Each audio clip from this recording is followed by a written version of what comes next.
দুনির মুখে বাবা ডাক শুনে দুনিকে কোলে তুলে নিল দুর্জয়।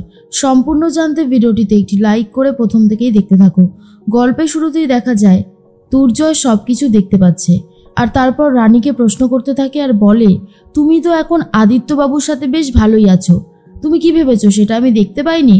না রানী, আমি সবটাই দেখতে পেয়েছি। কালকে বেশ সুন্দরভাবে উনি গাড়িতে করে এসে তোমাকে নিয়েও গেল। এত কিছু দেখার পরেও কি একজন মানুষ চুপ করে থাকতে পারে? রানী বলে, তুমি সেই চিন্তাভাবনাগুলোকে নিয়ে এখনো বেঁচে আছো দুর্জয়? তোমাকে যত দেখি ততই অবাক হয়ে যাই আর ভাবি কি করে একটা মানুষ এত ভুলভাল চিন্তাভাবনা নিজের মনের মধ্যে রাখতে পারে। দুর্জয় তখন বলে, তোমাকে এসব নিয়ে ভাবতে হবে না, তুমি অনেক বেশি ভেবে ফেলেছো আর যার জন্য আজকে এই অবস্থা হয়েছে। তুমি আমার সব কিছু কেড়ে নিয়েছো, আবার বড় বড় কথা বলতে এসেছো। এরপর রানী দুর্জয়কে সরিয়ে দিয়ে তাড়াতাড়ি করে ঘরের দরজাটা খুলে দেয় আর তখনই অনিশা, পিঙ্কি বৌদি, শুক্লা সবাই মিলে দুর্জয়কে দেখে বলে, দুর্জয় তুমি দেখতে পাচ্ছ? দুর্জয় তখন বলে, হ্যাঁ বড় বৌদি, আমি দেখতে পাচ্ছি সব কিছুই। আমি অনেকক্ষণ আগেই আমার দৃষ্টি ফিরে পেয়েছি। কেন? ডক্টর তো বলেছিল, তাই না? রানী বলে, হ্যাঁ, ডক্টর বলেছিল যে কোনো মুহূর্তেই তোমার দৃষ্টি ফিরে আসবে। আর ডক্টর যেভাবে ওষুধ দিয়েছিল আমিও সেভাবে তোমাকে ওষুধ দিচ্ছিলাম, কিন্তু তুমি এই যে ব্যবহারটা আমার সাথে করলে না দুর্জয়, এরপর আমি আর কখনো তোমাকে ক্ষমা করব না। তুমি আমার কাছ থেকে কখনোই ক্ষমা পাবে না। এত খারাপ খারাপ কথা তুমি কি করে বললে আমাকে? এমনিতেই তো আমি তোমার কাছে আসতে চাইনি, শুধু আমাদের নার্সিংহোমের ডাক্তার আমাকে বারবার রেকমেন্ডেড করেছিল আর বলেছিল যে আমি যদি আসি তাহলে তোমার ভালো হবে, আর তোমার ভালো করতেই আমি এখানে এসেছিলাম। তখন দুর্জয় বলে, কোনো দরকার নেই, আমার ভালো করার কোনো দরকার নেই তোমার। তুমি অনেক ভালো করেছো আমার, বিশ্বাস করো, এত ভালো করেছো যে আমার মেয়েটাকেও আমার কাছ থেকে কেড়ে নিয়েছো। আমি তাকে চাইলেও দেখতে পারি না। এটা কি কম কষ্টের কথা? শোনো, তোমাকে একটা কথা বলি, তুমি যেই বার বেড়েছো না রানী, একদিন ঠিক ঝড়ে পড়ে যাবে। তুমি আমার কথাটা মিলিয়ে নিও। রানী তখন বলে, দেবু, রিতম দা, তোমরা বলেছিলে না যে আমাকে দুর্জয়ের সাথে একটু মানিয়ে গুছিয়ে নিতে, যাতে আমরা আবারও সুখে শান্তিতে সংসারটা করতে পারি। দুর্জয় আর সেটা হতে দেবে না, আর আমি চাইও না। দুর্জয়ের ব্যবহার দুর্জয়কে আমার কাছ থেকে অনেকটা দূরে নিয়ে গেছে। ভবিষ্যতে আর কখনোই আমি দুর্জয়ের সাথে সংসার করতে তো পারবোই না, দুর্জয়ের সামনেও আসতে চাই না। তখনই দুর্জয় বলে, তাই নাকি? অবশ্য আসবেই বা কেন? বললাম তো তোমার প্রয়োজন তো অন্য একজন মিটিয়ে দিচ্ছে, আর আমাকে কিসের দরকার? এর মধ্যেই অনিশা বলে, কি রে জয়, তুই এখনও এইরকমভাবে রিয়াক্ট করে যাবি? একটু শান্ত হ, কেন এরকম বাড়াবাড়ি করছিস? জয় তখন বলে, এই তো অনিশা, তুই আমাকে বল, রানীকে আমার কাছে কোন ডক্টর পাঠিয়েছিল? আমি সেই ডক্টরের সাথে বুঝে নেব বাকিটা। অনিশা বলে, তুই কি এখন এই সমস্ত কিছু করবি? জয়, তুই তোর চোখের দৃষ্টি ফিরে পেয়েছিস, এর থেকে ভালো আর কী বা হতে পারে বল? তুই অন্তত একটু শান্ত হ। দেবু তখন বলে, জয়, আমরা তোমার হয়ে বারবার রানীকে বুঝিয়েছি যে রানী সব কিছু ঠিক করে নে। রানী যাও বা রাজি হচ্ছিল, এখন তোমার কথা শুনে তো রানী আবারও ভুল বুঝবে তোমাকে। সেটা কি ভালো লাগবে তোমার?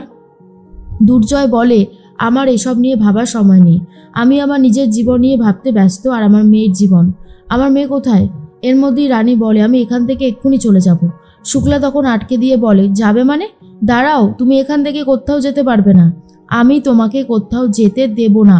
আগে আমার ছেলে আমার নাতনিকে দেখবে, তারপরেই তুমি যেখানে খুশি যাও। এর মধ্যেই বিনায়ক তখন দুনিকে নিয়ে কোলে করে আসছিল, আর যখনই দুর্জয়কে দেখেছে তখনই বিনায়ক বলে, ওটা কে বলো তো? দুনি তখন বলে, ওটা আমার বাবা।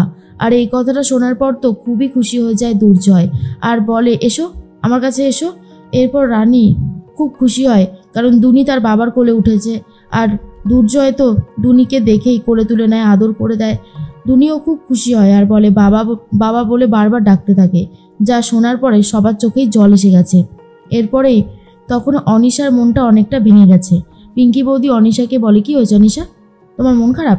দেখো, মন খারাপ করো না। আর তাছাড়া দুর্জয় আর রানীর কথা শুনে তো বুঝতে পেরেছো ওরা কোনোদিনও এক হবে না, ওরা একসাথে থাকবেই না। তুমি মিলিয়ে নিও আমার কথাটা, সেই জায়গাটায় তুমি এসে থাকবে। আর হ্যাঁ, দুর্জয়ের সাথে রানীর এবারে পাকাপাকি ডিভোর্সটাও করিয়ে দিতে হবে। কি কথাটা বুঝতে পারছো তো? আর তখনই অনিশা বলে, প্লিজ বড় বৌদি, এ সমস্ত কথা এখন বলো না। এতগুলো বছর পর দুর্জয় আর রানী মুখোমুখি হয়েছে, আর তুমি কিনা এই সমস্ত কথাগুলো বলছো, এটা কিন্তু তুমি একদম ঠিক করছো না। তখনই শুক্লা বলে, এই যে আমার নাতনি দুনি, কেমন লাগছে বলো তো বাবার কোলে উঠে? দুনি তখন বলে, খুব ভালো লাগছে। আর তার মধ্যে পিঙ্কি বৌদি বলে, শোনো অনিশা, আমি একটা প্ল্যান করছি, যেভাবেই হোক তোমাকে আর দুর্জয়কে আমি মিলিয়ে দেব। ওই রানীকে আমি আর এই বাড়িতে ঢোকাবো না, এই কথাটা মনে রেখো। তার মধ্যে বিনায়ক তো খুব খুশি হয় আর শুক্লাকে বলে, জানো তো শুক্লা, এই দৃশ্য দেখে চোখে জল চলে আসলো। এর মধ্যে রানীর সাথে কথা বলে রানীকে সাবধান করে দেয় দুর্জয় আর বলে, সোমবার দিন সকাল 10টার সময় আমি তো নার্সিংহোমে যাবই। আর শোন অনিশা, আরও যেই 4জন নতুন নতুন ডাক্তাররা আমাদের নার্সিংহোমে জয়েন করেছে, যারা নিজেদেরকে ডাক্তার বলছে, তারা আদতেও কতটা ডাক্তার হয়েছে সেটা আমাকে পরীক্ষা করতে হবে। তাই সবাইকে ডাকবি, আমি ওই দিন সবার ইন্টারভিউ বসে বসে নেব। অনিশা তখন বলে, ঠিক আছে, তুই যখন বলছিস তখন আমি নিশ্চয়ই ডাকবো, কিন্তু তার আগে তুই একটু শান্ত হ। এরকমটা করিস না, বারবার এরকম করলে কিন্তু হবে না, মাথাটাকে ঠান্ডা কর।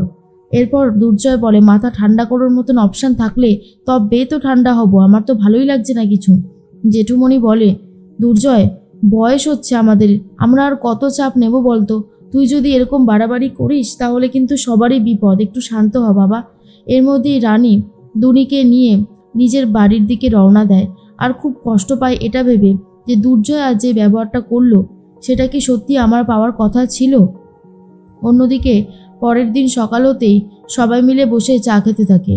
আর তখন অনিশা বলে, যাক, সবাই যেখানে আছে একটা কথা বলবো।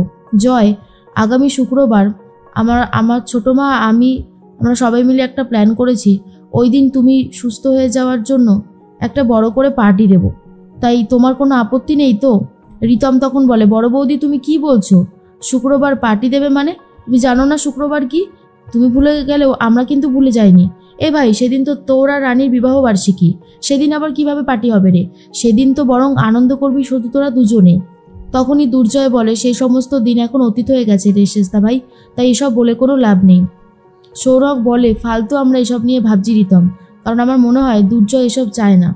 আর তখন অন্যদিকে পিঙ্কি বৌদি বলে, সেদিন অনিশা শুধুমাত্র দুর্জয়ের পাশে পাশেই থাকবে, অন্য কোথাও যাবে না। আমি চাই অনিশা আর দুর্জয় একসাথে থাকুক। রানীর সাথে যখন জয়ের সম্পর্কটাই নেই, তখন এই সম্পর্কটা টিকিয়ে রেখেই বা কী লাভ? তখন দুর্জয় বলে, একদম ঠিক বলেছো বড় বৌদি, তোমার কথায় আমি একদম এগ্রি করছি। আর অন্যদিকে আদিত্যবাবুর সাথে কথা বলে রানী আর বলে, দুর্জয় আমাকে পরীক্ষা করবে যে আমি সত্যি ডাক্তার হতে পেরেছি কিনা। 10টার সময় আমাকে যেতে বলেছিল। আদিত্যবাবু বলে, দুর্জয় তো সত্যি এবারে বাড়াবাড়ি করছে রানী, তোমাকে যেভাবে অপমান করছে এটা কিন্তু তোমার প্রাপ্য নয়। রানীও সেটা বুঝতে পারে আর রানী তার জন্য ঠিক করে আর কোনোদিন দুর্জয়ের কাছে যাবে না।